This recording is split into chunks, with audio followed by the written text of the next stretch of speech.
Hey YouTube, what's happening? Let's get into it. So in light of a lot of things happening lately, I really wanted to talk about this topic because it really hits close to my heart. It's something that I have experienced, and I know for a fact it's something that a lot of men is experiencing. And what I'm talking about is suicide. Suicidal thoughts, suicidal actions, the depression, and everything that leads into one making decision to commit suicide. Now, the reason I want to talk about this is because, I know a lot of people, and as I said before, myself, who's experienced what it was like to have suicidal thoughts and tendencies. And I myself made 3 attempts on my own life. I made 3 attempts on my own life. Again, I want to tell you people, I made attempts to take my own life. So I just want to say that suicide is not something to be taken lightly. A lot of people take when somebody tell them that they're feeling suicidal lightly. And I'm gonna try to make this a 3-part video because I know that everything that I'm going to say is not going to fit into one video. Neither do I want it to fit into one video. And I want to be as clear and as concise and as informative with this topic. Do you understand what I'm saying? I'm gonna start with what led me to start having suicidal thoughts. And I'm gonna start out with not to per se my childhood, but my teenage years leading into adulthood, because it was when I was an adult, when I was 20 years old, going to be 21 years old, that's when I tried to commit suicide. And I think it's really important that we visit what were the leading causes of me wanting to commit suicide, wanting to end my life, feeling depressed, etc., etc., etc. Anyway, listen. I never had an easy life. Neither do I need anybody to feel sorry for me, because I'm happy with where I am. I am happy with where God has led me. It's not perfect, but I am a blessed person. You understand? Life is not easy regardless, but I give God thanks that I even get an opportunity to have a child and share, be married, and etc., etc., etc. Anyway,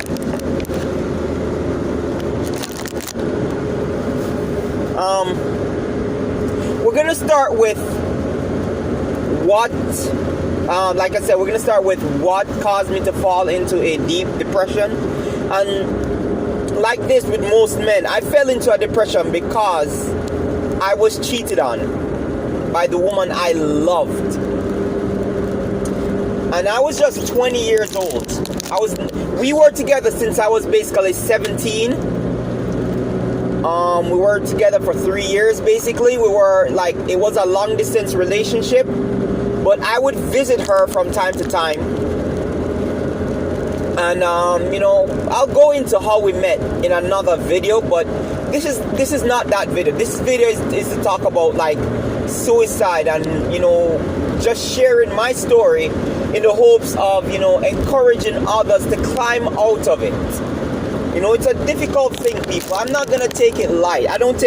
Whenever people tell me that they're suicidal, I don't take it light because I know what it's like. And sometimes you will hear people say, if I had only known Like sometimes you do know, but you brush it off because they didn't say it in like a serious manner. They didn't say it with a downtrodden look on their face. Sometimes people say that they're suicidal with a smile on their face, and they make a joke out of it, and then like next week they're dead. They killed themselves, right? Anyway, my ex cheated on me, and I think one of the main things that I even talk about now in some of my videos is that you never ever put 100% trust in anyone but God. Never, people. I'm telling you this, people. You never man or woman, never put 100% trust of your feelings and emotions, of your all into anyone, no man nor woman. They're human, and they will fail you. They will fail you. And I'm glad that happened when I was extremely young. Like I was still young when that happened. Alright?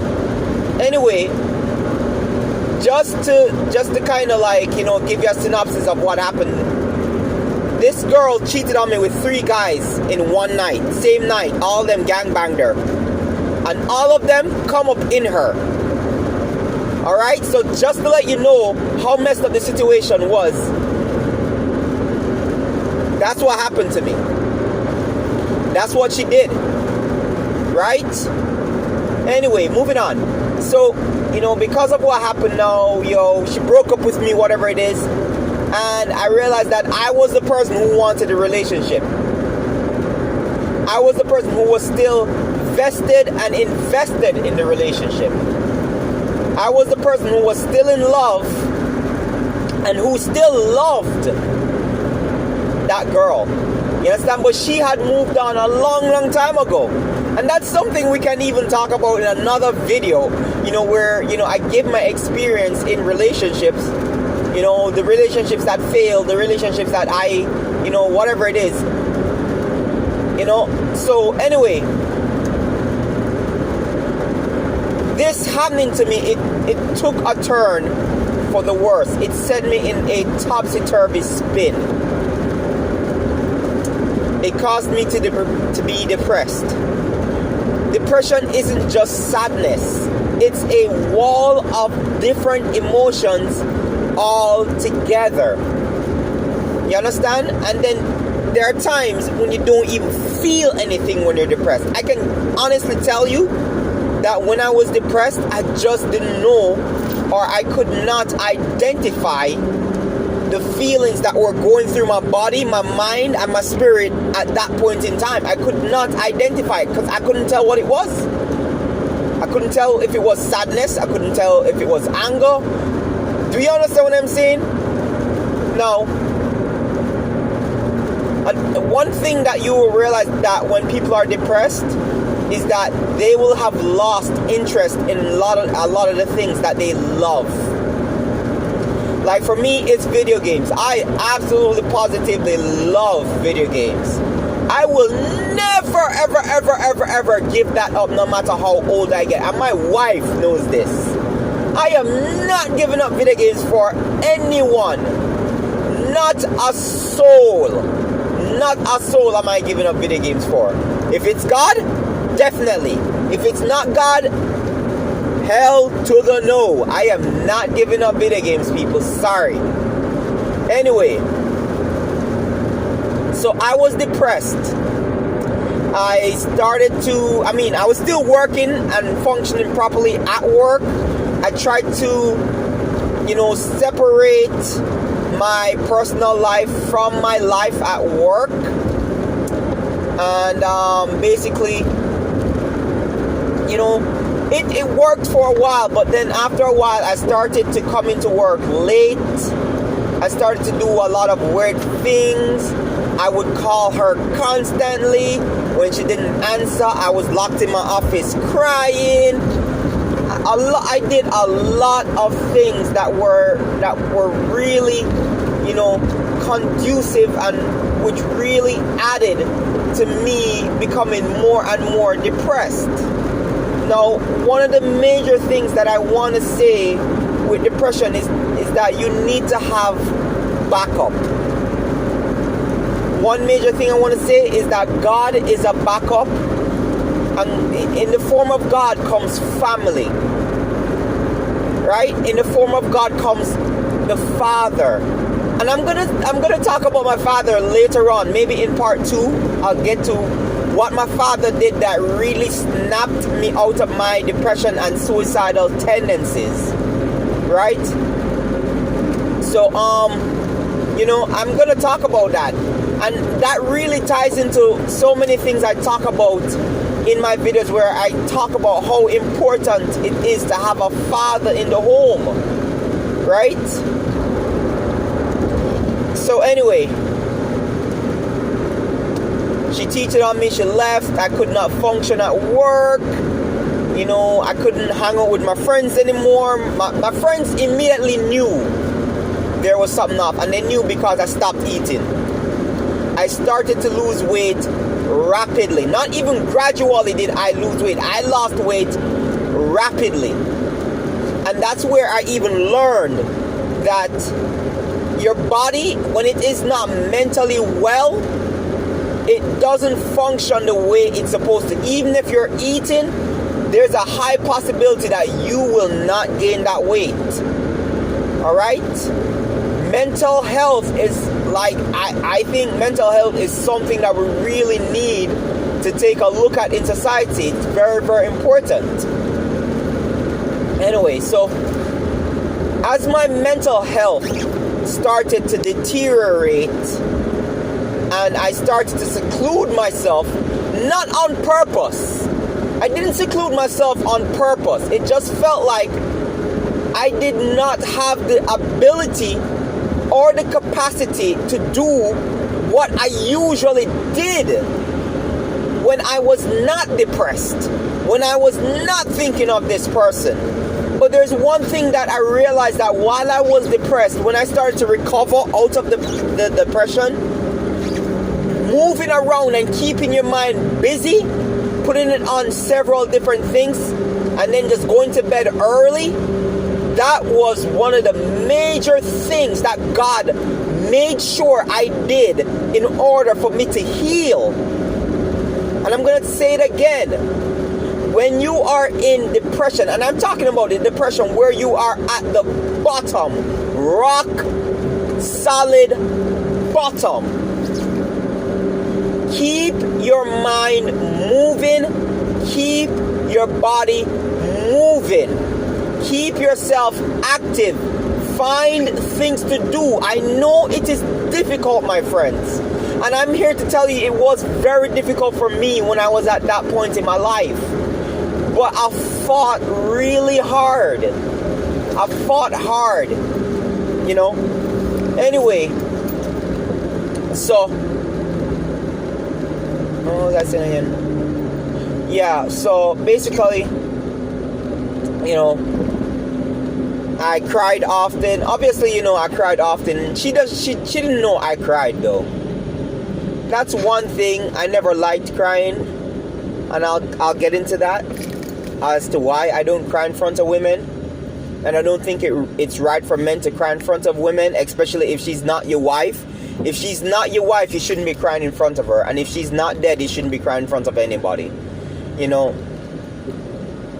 Do not let society dictate to men how men are supposed to operate. Right? Nobody can tell me how I'm supposed to operate for me, because at the end of the day, I'm the one experiencing it, and I'm the one who's going to choose how I'm going to experience it. And that's what I think a lot of men need to do. Choose how you're going to experience certain things that are within your control. Once it's in your control, choose how you seek and want and desire to experience certain things. You know what I mean? So, anyway, as my mentality started to deteriorate and I started to seclude and lock myself away from the world, my family started to take note as well. First, my mother. But my mother and I, at that point in time in my life, my mother and I never really had a good relationship. neither my father and I never had a good relationship either. My parents are married. They're still married, just to let you guys know. But I just never had a great relationship with either of my parents. And, you know, it's not something I'm willing to get into because I don't think it's right for me to speak bad about my parents because they're my parents regardless. And I don't want to speak bad about them. I mean, I will talk about certain things, but I don't want, you know, people to receive my parents in a negative light, especially since the relationship between my parents and I have been repaired, and it's at a standard where, you know, there's a lot of love being shared between my parents and I, where, you know, I can call them up, I can talk to them, you know, whatever it is, you know. So whatever it was that was in the past, it's in the past, and I'm just grown past that. But, you know, my mother noticed what happened to me. She noticed I was depressed and stuff, and you know, she started to reach out to me, and I told my mom what had happened, and my mom, you know, called her some names, you know, slut, whatever it is, blah blah blah blah blah, and basically, you know, a lot of things. And then, you know, my father, eventually he found out too. But my father didn't find out right away, and we're gonna get into that right now before I end the video, you know, because this is just like the tip of the iceberg. I'm gonna have a couple more videos on this topic because I think it's something that should be, you know, talked about a lot in society. We never talk about male suicide, but I bet you if women kill themselves at the rate that men were killing themselves at, you know, people would generally start to take notice and take interest in suicidal, you know, statistics and research, etc., etc., etc. So, you know, my mom found out I was depressed and stuff, and you know, my aunt, and I love my aunt so much. I love my aunt so much. My auntie Sandra, I love her so much. My aunt was a really big help as well. Throughout my stages of growing up, my aunt was really there for me. And I'll never forget that woman. I'll always give thanks for my auntie Sandra. I love her so much. I love my aunt so much that I used to call her my mother. And everybody used to say I was her favorite and stuff. And I guess I still am. I love my aunt so much. She knows I love her. Sometimes I used to wonder if she was really my mother and she just couldn't raise me at the time, because she took such good care of me, you know, for being my aunt, you know. She didn't, at that time, she didn't have her own kids, so she used to take care of us. You know, she used to, like, get a lot of stuff for us done, and, you know, school stuff, blah, blah, blah, blah, blah. Anyway, my aunt, who worked at an insane asylum at the time. And, she knew one of the therapists there, so she booked me a session with the therapist. And, you know, I went in, and I gotta tell you people, I'm gonna be honest with you. Growing up, you know, you're fed this kind of thing that therapists, they don't really know what they're talking about, etc., etc., etc.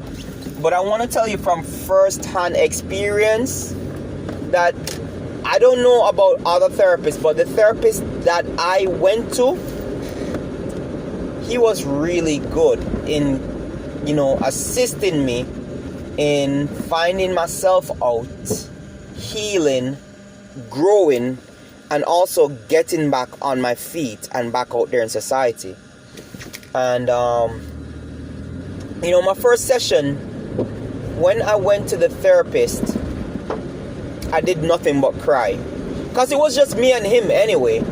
I did nothing but cry. You know, he asked me, you know, like, therapists, I realized that therapists, like, they do their jobs. Some of them do their jobs well. They start out with, you know, I think he started out with asking me things like, you know, what's your name? When were you born? How much kids does your mom have? You know, what is your feelings towards your mother? What is the feelings towards your father? You know, I guess they're trying to get into where all of this is coming from, where are the triggers, who you are as a person, etc. So, my first session, I didn't answer any of those questions. I didn't even start talking to him until about my fourth session. And those sessions, let me tell you something, people. Those sessions were an hour long each. So I can't imagine this fellow. His name was Andre. This fellow sat there for an hour with me. And just listening to me cry like a little bitch. What's up, like? So, thinking about it now, it's very funny, but while it was happening, it was really serious, man. It was really serious. And so,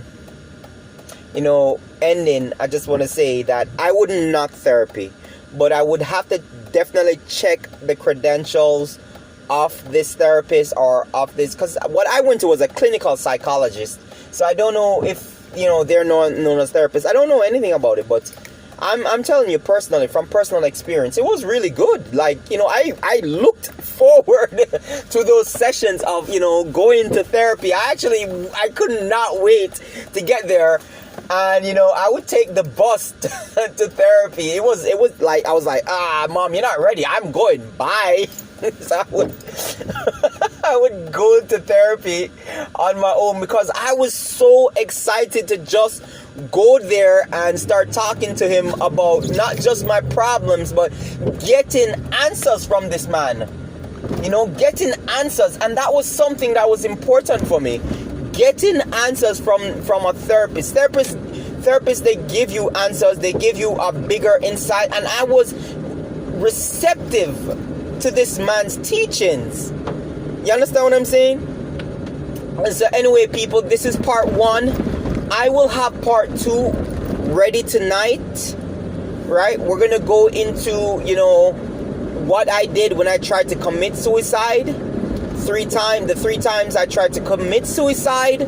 What happened to me when I tried to commit suicide was I wasn't successful, just to let you know. Just to cut it short right there, I was not successful. Obviously, you see right now. But I'm going to also talk about what led to me, causing this to happen. Because I have to take responsibility for what happened to me. Even though what she did was wrong, there were things I did that if I had noticed the signs with this woman, I could have avoided it. And so we're going to talk about that too as well. Anyway, people, enough love and respect. I hope you guys receive this in the mighty name of King Jesus. Stay blessed. Laters.